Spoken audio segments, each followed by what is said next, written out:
Video பார்க்குற உண்மையான உள்ளவங்க எல்லாருக்கும் காலை வணக்கங்க. எல்லாரும் எப்படி இருக்கீங்க? எல்லாரும் நல்லா இருக்கீங்களா? எல்லாரும் நல்லா இருப்பீங்கன்னு சொல்லிட்டு நம்புகிறேன். இன்றைக்கி நம்மளுடைய வீடியோவில் பார்த்தீங்கன்னா கிச்சன் வீடியோ தான் பார்க்க போகிறோம். அதுவும் வீட்டில் இருக்கிற பொருளை வச்சு எப்படி ஸ்நாக்ஸ் பண்ணுறோம் அப்படிங்கிறத தான் பார்க்க போகிறோம். வீட்டில் இருக்க மாவை வச்சு வீட்டில் இருக்க வாழைக்காயை வச்சு நான் இன்றைக்கி பஜ்ஜி மாதிரி போட்டிருக்கேன். ரொம்பவே டேஸ்ட்டாக இருக்கும்.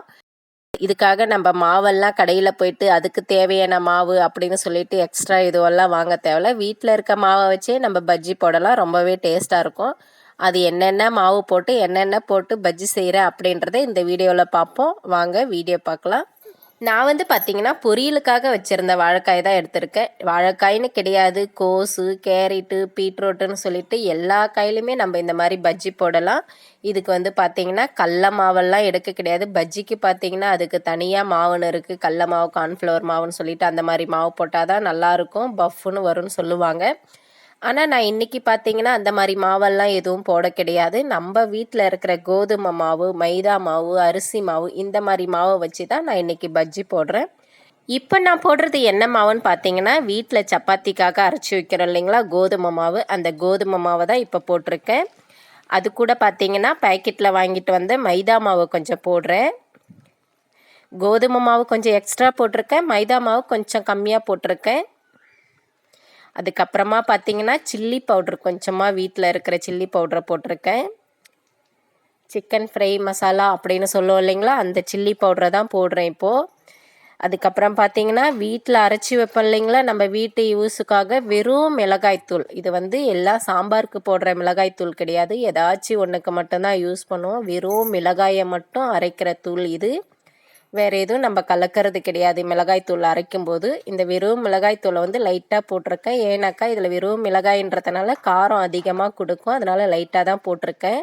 இன்றைக்கி பார்த்திங்கன்னா நான் மாவெல்லாம் கலக்கிறேன். ஆனால் என் ஃப்ரெண்டு வீட்டுக்கு ஒரு டைம் போயிருந்தேன். அப்போ வந்து பார்த்திங்கன்னா அவள் வெறும் சில்லி பவுடரை மட்டும் போட்டு வாழைக்காயில் பஜ்ஜி செஞ்சு கொடுத்தா. அது சொல்கிறதுக்கு பஜ்ஜி மாதிரியும் இல்லை, வறுவல் மாதிரியும் இல்லை, அவ்வளோ ஒரு டேஸ்ட்டாக இருந்ததுங்க. என்ன சொல்கிறதுனே தெரியல, அவ்வளோ ஒரு டேஸ்ட்டாக இருந்தது.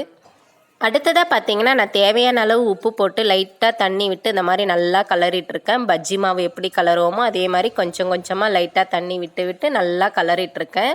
இந்த வாழைக்காயை எடுத்து பட்டும் படாமல் அப்படி தொட்டு போடணும்னு சொல்லுவாங்க பாருங்கள், அந்த லெவலுக்கு மாவை வந்து நம்ம ஒரு பதமாக பஜ்ஜி மாவை கலக்கிற மாதிரியே நம்ம கலக்கி வச்சுக்கணும்.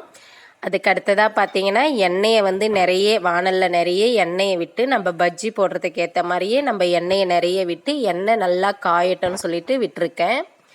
மாவு பாருங்கள் நான் எந்த அளவுக்கு பதத்தில் போட்டிருக்கேன்னு சொல்லிட்டு.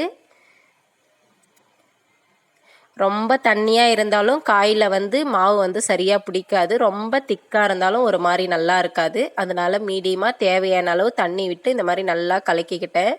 வாழைக்காயை வந்து பார்த்திங்கன்னா இந்த மாதிரி நம்ம பஜ்ஜி போடுற மாதிரியும் கட் பண்ணிக்கலாம், ரவுண்டாகவும் கட் பண்ணிக்கலாம், நம்ம வாலாகவும் கட் பண்ணி போடலாங்க. சிப்ஸு போடுற மாதிரி பார்க்குறதுக்கு ரொம்பவே டேஸ்ட்டாக இருக்கும் அந்த மாதிரிலாம் போட்டோம்னா.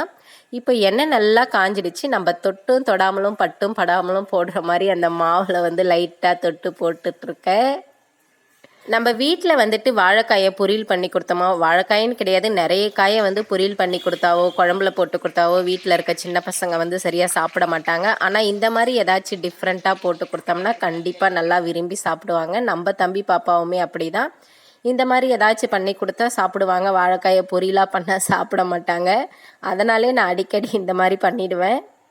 பாருங்கள், இப்போ வீட்டில் இருக்க மாவை வச்சு நான் டிஃப்ரெண்ட்டாக வாழைக்காய் பஜ்ஜி செஞ்சுருக்கேன். ரொம்பவே டேஸ்ட்டாக இருக்குது. நீங்களுமே உங்கள் வீட்டில் இருக்க குழந்தைங்களுக்கு அடிக்கடி இந்த மாதிரி செஞ்சு கொடுங்க, ரொம்பவே விரும்பி சாப்பிடுவாங்க. இந்த மாதிரி பஜ்ஜியெல்லாம் நம்ம கடையில் வாங்கி கொடுத்தா தான் உடம்புக்கு வந்து கெடுதல். நம்ம வீட்டில் செய்யும்போது பார்த்திங்கன்னா சுத்தமான எண்ணெயில் தானே செய்கிறோம். நான் வந்து மல்லாட்டை எண்ணெயில் தான் செஞ்சுருக்கேன். அதனால் வந்து உடம்புக்கு எந்த ஒரு கெடுதலுமே கிடையாது, ஹெல்த்தியானதான். அதனால் கண்டிப்பாக நீங்கள் வீட்டில் இருக்கிற எண்ணெயில் இந்த மாதிரியெல்லாம் காயில் செஞ்சு கொடுங்க. வாழைக்காயில் மட்டும் கிடையாது, மிச்சம் எல்லா காயிலையுமே இந்த மாதிரி நம்ம செய்யலாம். எல்லா காயிலையுமே நம்ம இந்த மாதிரி செஞ்சு கொடுத்தோம்னா நம்ம வீட்டில் இருக்க குழந்தைங்க வந்து ரொம்பவே விரும்பி சாப்பிடுவாங்க. இப்போ என்னுடைய வீடியோவை இப்போ தான் ஃபஸ்ட் டைம் பார்க்குறவங்களா இருந்தால் என்னுடைய ஃபுல் வீடியோவும் போயிட்டு பாருங்கள். எல்லா வீடியோவும் பிடிச்சிருந்தா என்னுடைய சேனலை சப்ஸ்கிரைப் பண்ணி வச்சுக்கோங்க. அடுத்ததாக வீடியோவை ஸ்கிப் பண்ணாமல் பாருங்கள், அப்போ தான் ரொம்பவே இன்ட்ரெஸ்ட்டாக இருக்கும்.